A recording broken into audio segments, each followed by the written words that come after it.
안녕하세요, 정천입니다. 오랜만에 인사드립니다. 이번에 소개시켜 드릴 책은 상대의 마음을 움직이는 센스 있는 질문 방법. 부제는 그렇게 물어보면 원하는 답을 들을 수 없습니다 라는 책입니다. 그럼 지금부터 시작해 보겠습니다.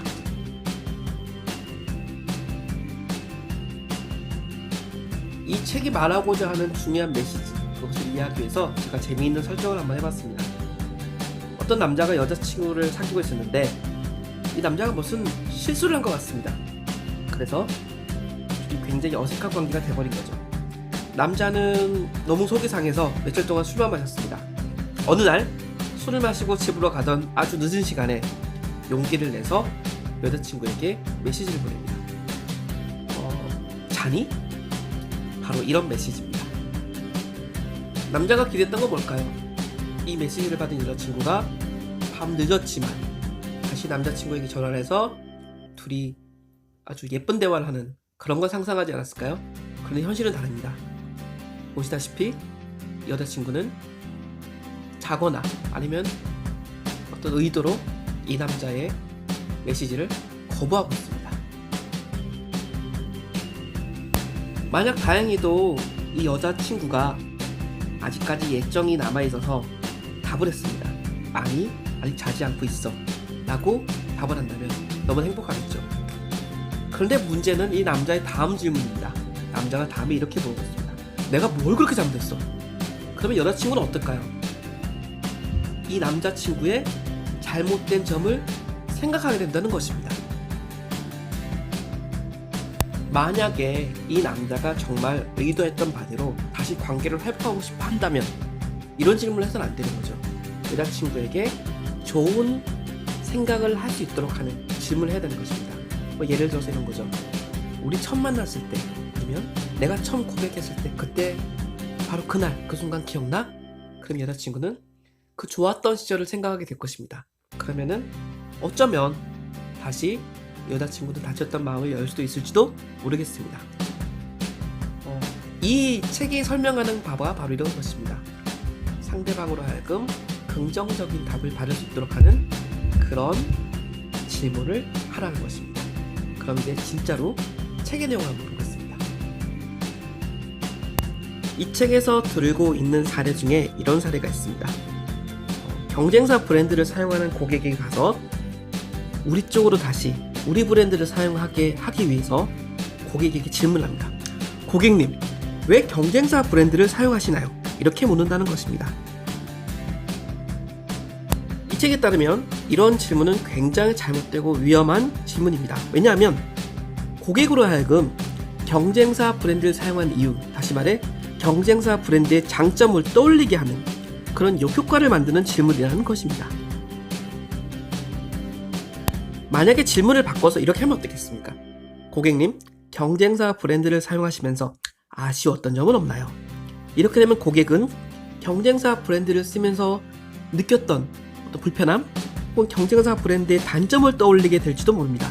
그러면 어쩌면 우리 브랜드를 다시 사용해 하는 긍정적 효과를 불러일으키는 질문이 될 수 있다는 것입니다. 요즘 취업 시즌이죠. 어쩌면 취업을 준비하는 사람들에게도 도움되는 좋은 질문 방법이 될지도 모르겠습니다. 바로 두 번째 사례입니다. 1대1 면접을 갔는데 1대1 면접에서 이렇게 얘기하는 것입니다. 안녕하십니까? 면접관님, 먼저 인터뷰할 기회를 주셔서 감사합니다. 실례지만 저희 어떤 점 때문에 오늘 이 자리에 제가 올 수 있게 됐는지 여쭤봐도 되겠습니까? 이렇게 되면 그 면접관은 이런 생각을 하게 될 것입니다. 아, 이런 사람은 이런 장점이 있어서 우리가 불렀지, 이렇게 얘기해 주겠죠. 이 말은 지금 면접을 보고 있는 사람의 장점을 한 번 더 상기시켜주는 좋은 질문이 된다는 것입니다. 그래서 어쩌면 합격으로 가는 좋은 지름길이 될 수 있는 질문이 될 수도 있을지 모릅니다.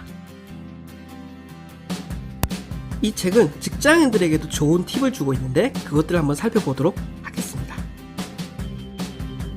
상사에게 가서 하고 있는 프로젝트 혹은 만들고 있는 레포트, 보고서에 대해서 이거 어떻습니까?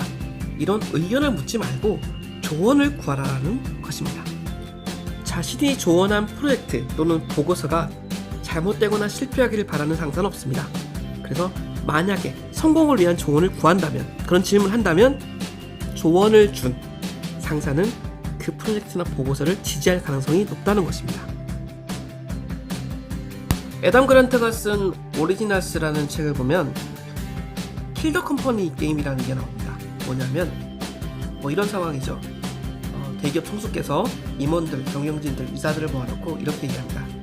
우리 회사가 망하게 할 수 있는 아이디어를 내보게. 예전하고 다르죠. 예전에는 우리 회사가 잘 낼 수 있는 아이디어를 내보게 이렇게 얘기했는데 우리 회사가 망할 수 있는 아이디어를 내보게 라고 하신 겁니다. 그럼 사람들이 의견을 내죠. 이렇게 하면 우리 회사는 망할 것 같고요, 이렇게 하면 우리 회사는 망할 것 같습니다. 그럼 그 아이디어를 모아서 그 상황을 제거해 나가는 그런 새로운 경영 방법을 얘기하는 것입니다.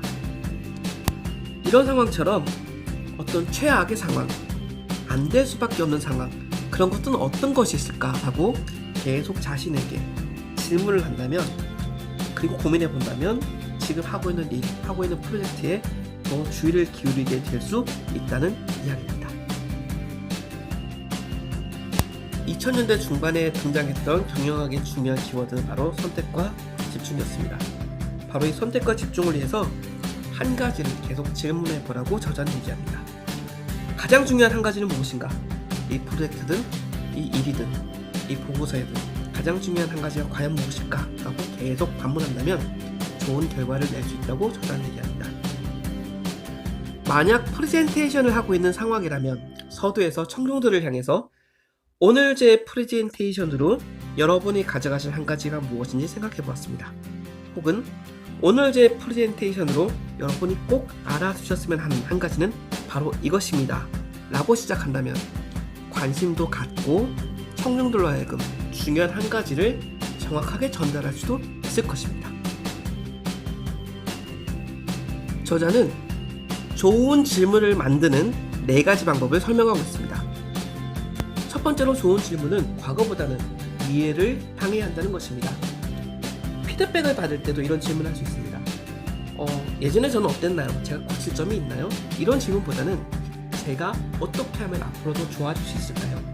이런 질문이 더 좋은 질문이라는 것입니다. 두 번째는 질문은 부정보다는 긍정을 향해야 한다는 것입니다. 제일 앞에 제가 잔이 바로 그 사례에서 말씀드린 것처럼 질문은 상대로 하여금 부정적인 생각을 하게 만드는 것보다는 긍정적인 생각을 하게 만드는 것이 더 좋다는 것을 저자는 이야기하고 있습니다. 세 번째로 대화를 하다 보면 그냥 개념에 머무르는 대화가 되는 경우가 많습니다. 그때는 조금 더 구체적으로 묵화 원칙이나 아니면 그로우 모델 같은 걸 써서 무엇인지, 언제인지, 어떤 것인지 또는 사례를 들어 설명을 부탁드립니다 라는 질문을 하는 것이 좋다고 합니다. 마지막 원칙, 바로 겸손한 자세로 질문하라는 것입니다. 겸손한 자세로 질문을 하게 되면 상대방에 대한 호기심과 관심이 극대화되고 상대방에 대한 편견이나 선입견조차도 없어지게 만드는 효과가 있습니다. 그래서 누군가에게 질문할 때는 항상 겸손한 자세를 유지하라고 저자는 이야기합니다. 우리나라 학생들은 수업 시간에 질문을 잘하지 않습니다. 모르는 것이 드러날까봐 또는 누군가에게 피해를 줄까봐 아니면 수업 시간이 길어질까봐 여러 가지 이유가 있겠지만 카이스트 경영대학원 이희석 교수는 이렇게 얘기합니다. 질문을 하는 학생은 자기가 무엇을 모르는지 안다. 하지만 질문을 하지 않는 학생은 자기가 무엇을 모르는지 모른다. 질문을 하고 또는 질문하지 않는 그 행동의 차이는 작지만 결과는 굉장히 커질 것이다 라고 얘기한 바 있습니다.